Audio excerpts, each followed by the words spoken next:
When you think of jumping into politics anytime in Africa, people start asking questions. What are you bringing? Why do you think you're the right person at this time to be governor of a state?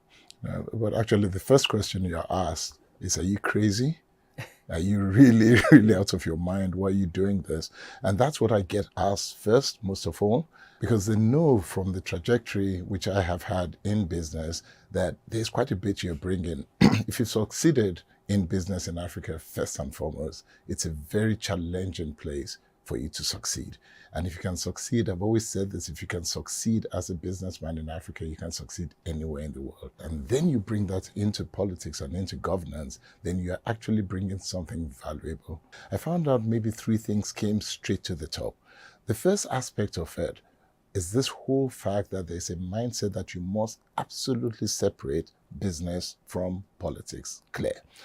When we do international business, one of the things we are told first and foremost is that if you do anything with politics, then you will be labeled as a politically exposed person. What that does, first and foremost, is that anyone who can make a difference in politics in Africa stays away from it first. Why? Because politically exposed persons find it extremely difficult to do anything. If you're going to have a business, you're in trouble. If you're going to travel, you're profiled. The second thing is that there's nothing like a vacuum in life. If you take the best out of the picture, then what you're going to get is that you're going to get the rest. You're just going to get anyone else come into politics. The third thing that I found very, very difficult is that we tend to export, migrate our best. And so the best of the African brains, they go abroad, they go to America, Canada, wherever is going to accept them. And what you leave behind is not often the best. And these three things become a problem. And it becomes a problem for us to challenge how we begin to make the potential come to pass. I mean, what is the reason behind that? Why is it that political parties do not look for the very best to represent their people? Because we know that running a country is perhaps the most intricate thing anybody can do. Unfortunately, I would put this down to what you would call who do you hold accountable? At the end of the day, the voters hold accountable the people who have come out of the process, not the people who make the process happen. And I think this is really where we must begin to shift focus. If you hold those who are making the selection process, the shortlisting, hold them responsible. And you have to be a part of that process. A lot of times we wait until it is far too late for us. Now, the few people who sit down and make a selection of an election or determining who and who will come out, those few people have to be held accountable for something. Mm-hmm. Who is holding them accountable? And that's really where the question is. Would you say, perhaps to some degree also, that our culture, really undermines that process? Because first, the political systems are insular, and then we are so beholden to power and authority, to our chiefs, to our kings. We don't question. You do what you're told. I love that. And so here, this is where we have what you would call the theory of change.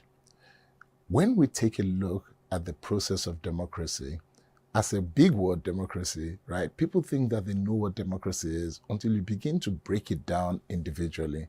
And when I ask individually, what does democracy mean to you? You find out that it actually means something slightly different from what it means to me. Countries that have gotten this right have taken their culture. So whether it's the kings and chiefs and all that we have as our tradition, we understand that. But then we must translate that into what democracy is.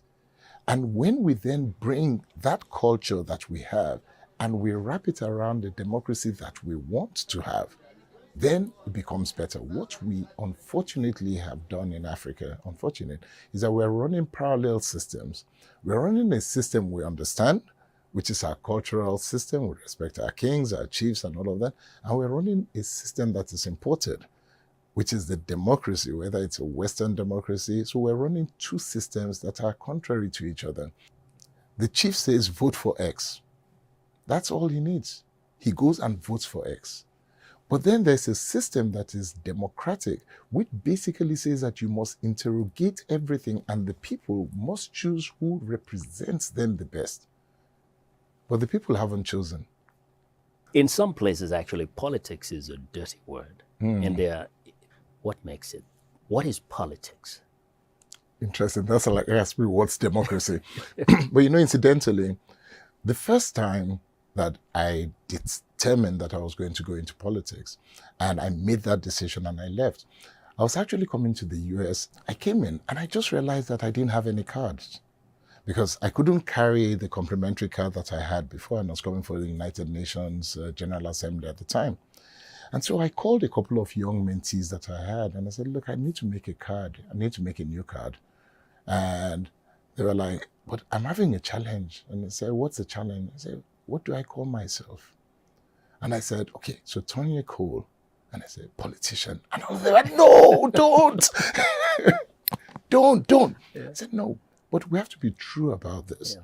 If we're coming in to make a change, why are you so angry? Why are you so against this word politician? And each and every one of them said it connotes a very dirty game. And so the minute you label yourself as a politician, you have a problem.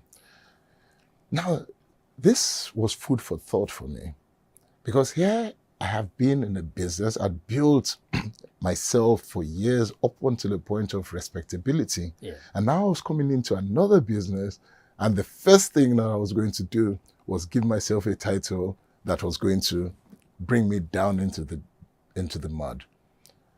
So the second, why is it so dirty? An old man said to me, we make politics look dirtier than it is because you and your kind don't want your whites to get stained. That as long as it's that way, you are never going to be serious, and we are afraid of you. Yeah. And that was fundamental. My observation over the years is that actually politics changes a person. Well-intentioned person goes into politics and it turns into something else. And I have personally seen it. I've seen it too. People that I've known, friends of mine. I've seen it too. So what makes you think politics will leave you intact? So first of all, you must have a very sound spiritual core. Very, very sound. You must know yourself internally as to who you are. Because that aspect of you, the day you lose who you are lost in politics. But the second aspect of it is also understanding when I went to Oxford last year, I came across a term which is called the coalition of the unlikely. Now, the coalition of the unlikely came about with a professor of mine called Karthik Ramana, who talked about this and said, in politics, who you call the elite is different. Everybody is important. And I saw what happened in India with Gandhi, and he set up this whole thing called the ashram. And I borrowed from that. And I realized that if we're ever going to make any difference and not lose ourselves, we must be able to respect the different forces that come along in politics. I think where people lose themselves is that you choose to either not respect them, you choose to align with one who you think is the strongest, and you sell your soul to the devil there. Shouldn't happen. People come from the private sector, and one of the things they can put out there as a selling point is that if I get into government, I'm your governor, I'm your president, I'll be able to run the country better than perhaps my predecessors.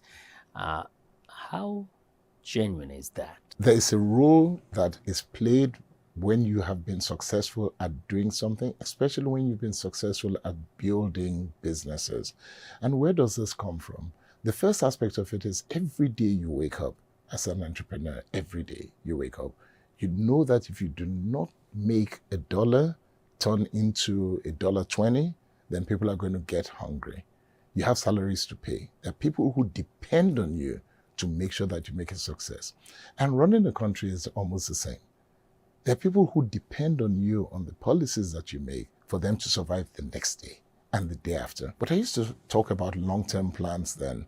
We must be able to realize these different things, that a man who has not eaten today Talk to him about his plans for next week. It's not going to work.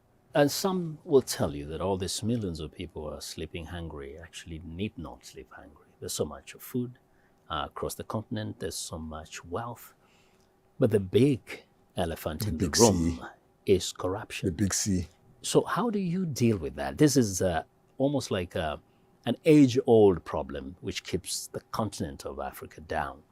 So I used to be part of the World Economic Forum. And in the World Economic Forum, there's a group called Partnering Against Corruption Initiative, PACI. And one of the big things that I realized, first, to get as a Nigerian company in the oil and gas business in Africa meant that everything around my story had to first deal with corruption. It was always there. Once I walked into a room, first, you must be corrupt. Why? Oh, you're Nigerian. Oh, really? Yeah. But what's the point here? In getting into PACI, so we're sitting down with global companies that have dealt with corruption in different countries. And so with PACI, it was about, can we really solve the problem of corruption? And that's what I loved about it. And the answer was this. The war against drugs has not been won because it's a war against drugs. Like the war against corruption. You don't win it because it's a war against corruption. What did PACI do? PACI decided that rather than fight this war, design corruption out of a system. Chile decided that they were going to design corruption out of the customs system by one, shining light on the system, making it a lot more transparent, reducing the number of taxes, import taxes that you have to do, making it public. And then they removed the system of cash and you pay directly.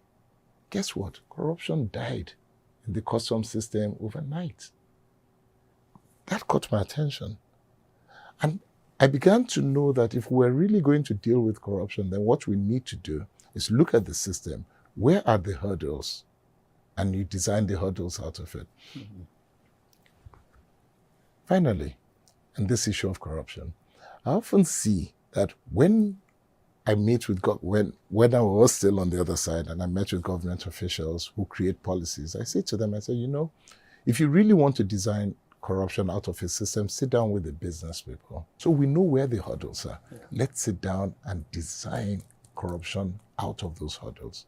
Is it Tony who is going to make Nigeria or your state really function corruption-free, have good governance, or should the priority in any country, any state, be on changing the institutions to hold leaders accountable, changing the culture, the mindset of the people, so that it does not matter who occupies that position, but the system will compel you to govern within certain acceptable norms, and of course, hopefully, to be free of corruption, because the law will catch up with you. You answered the question beautifully.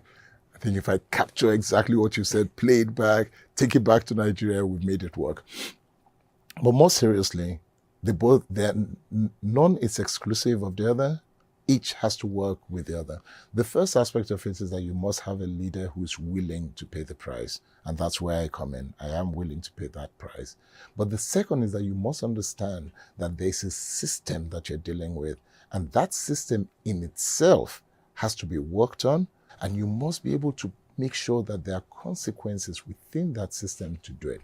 The end result is that you must have no idea who in Nigeria, it's called your local government chairman is for you to do business. You don't need to know a politician for you to survive. It's not necessary. The system should be able to make sure that whatever you decide to do, you should be able to survive doing it. And that's where we need to get to. But it's a process. It's a journey. It doesn't happen overnight. Can I do it on my own? No. Can I do it with the help of people? Absolutely. Are there people inside the system who are tired of what they're seeing inside the system that are ready to join hands with me to make that happen? Yes. The issue is that they need to see the courage from the leader who is ready to make those changes, and then they know that it's a sacrifice, that if they can join you to make that happen, then they will benefit in the long run, for with their children not having to beg for bread.